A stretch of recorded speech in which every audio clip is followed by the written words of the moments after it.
Hello, today we're going to work out the shading on some ornament. This is the sample drawing. I'm going to start by working out the shadows on this brown paper. I take the drawing and I'm turning it over to apply charcoal to the back. I'm covering the whole drawing with this, it's a vine charcoal. It's a large stick of vine charcoal.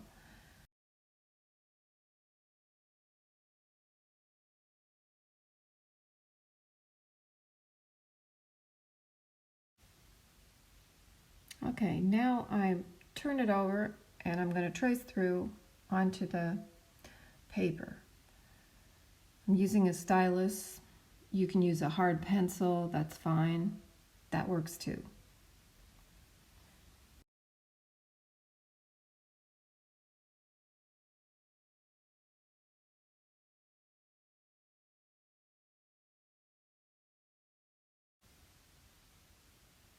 So if I'm thinking about what I'm shading here, I have to think that this particular piece of foliage is like a cylinder. So I'm just drawing a little cylinder beside it here because I'll do the shading on a cylinder. And then there's the ball, whether it be the ball, the way the cylinder ends, or the ball itself, the sphere, shall we say, that is below it. So these are simplified shapes that we always have to look for when we're shading, because we're going to shade them in a very typical way that's easy to read. Now there's also the leaf shapes that come off the top of the cylinder, but we'll get to those a little bit later. Let's deal with the cylinder and the ball. Okay, so I'm going to start on the ball, and I'm just going to put a basic coverage, a tone, and blend it a little bit so I have a mid-tone on the ball.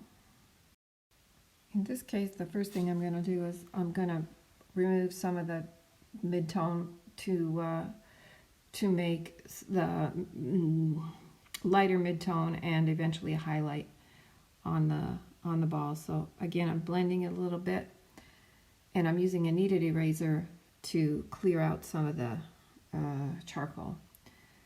And I'm going in right away to put a highlight.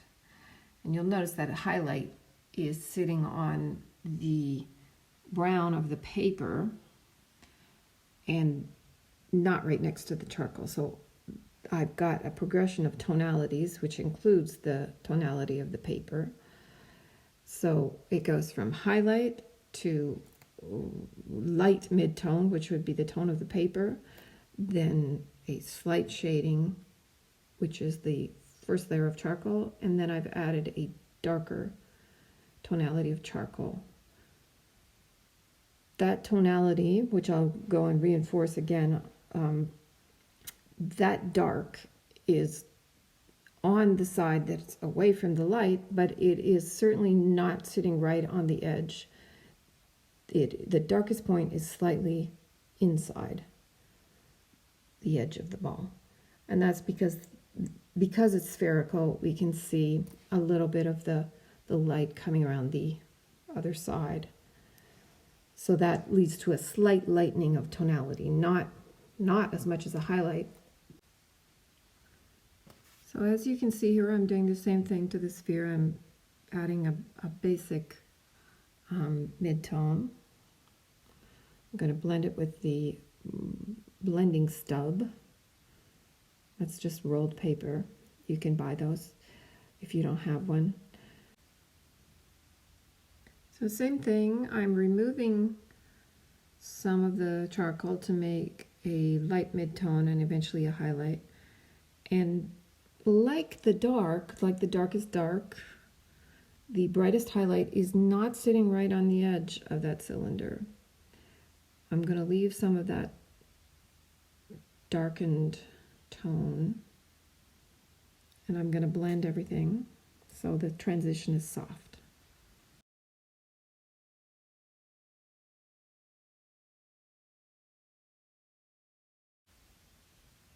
Now I'm putting in my highlight, and that's sitting right in the middle of the light brown paper and not in any way touching the charcoal.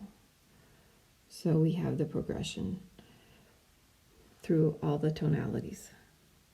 Now I will put in also a darker shadow on the cylinder, and that follows the same rule that it is not right on the outer edge.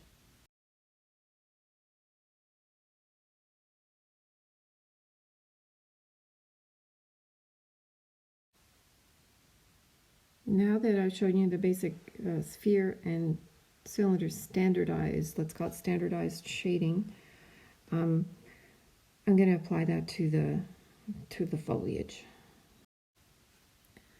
This is certainly not the only way you could shade a cylinder or a sphere. Light can hit these objects in many different ways, but this is a very clear language, which is often used in decoration because it makes it really clearly legible, the form.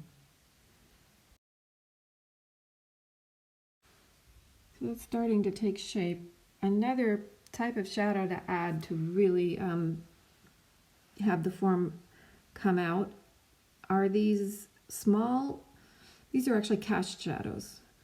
And the rule with the cast shadow is that the cast shadow is much darker. I'm doing it on the sphere here. Cast shadow much darker than any of the shadows on the form.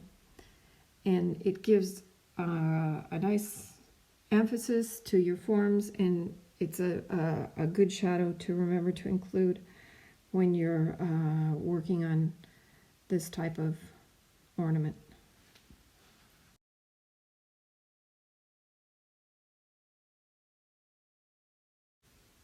For shading the leaves, I like to treat them differently from the three-dimensional forms like the cylinder or the sphere, because they're basically flat, like a sheet of paper. And if I just sketch them out here, they're usually folded at the central vein, and they're either folded in a way that is convex or concave.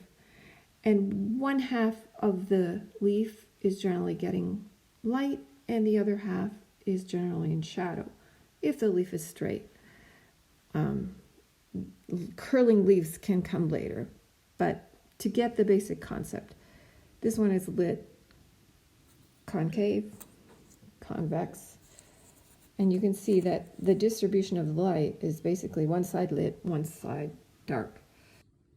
If I have the light coming from this direction, I can decide whether this leaf is concave or convex.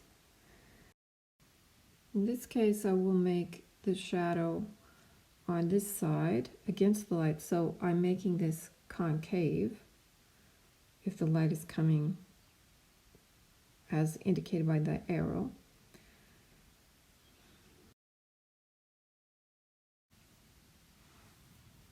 Now I'll just add some soft shading on the side of the light as well.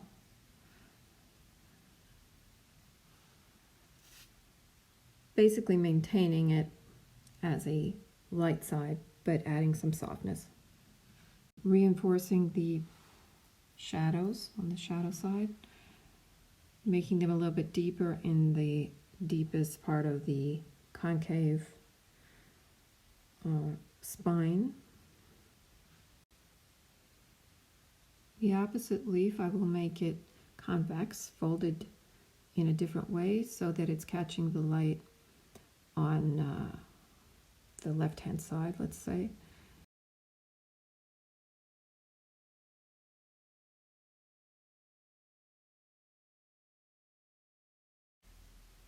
You can add some highlights and gradually blend them. The only highlight you don't want to blend is a sharp, the one that I'm putting on here. It's as if you're catching, the light is catching the thickness of the leaf, the very edge of the leaf. And that you can do like I've shown on this one. These ones would be blended.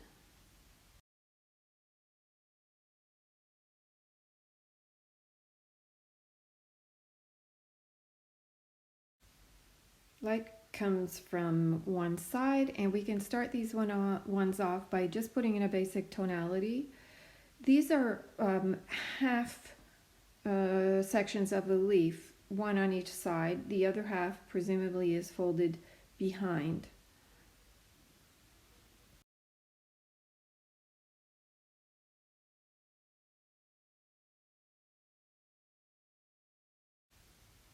I will darken this side.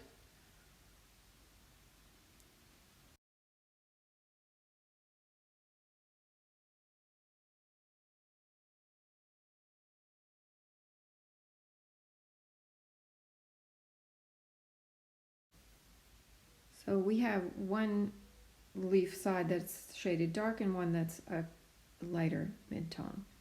I'm going to add the cast shadow of the part of the leaf that turns over.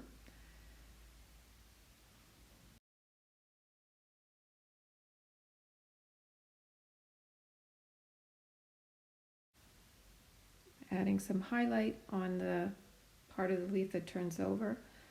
Not solid white, I'm going to be blending it. And so that on that part of the leaf that's in the light, we have two tonalities, two basic tonalities, the light, the white, and the tone of the paper. And then a blended tone in between those as well. Now to catch the sharp edge, just the thickness of that leaf that might be catching some light, this is kind of a decorative thing that works. It helps me to pull that leaf out from the background.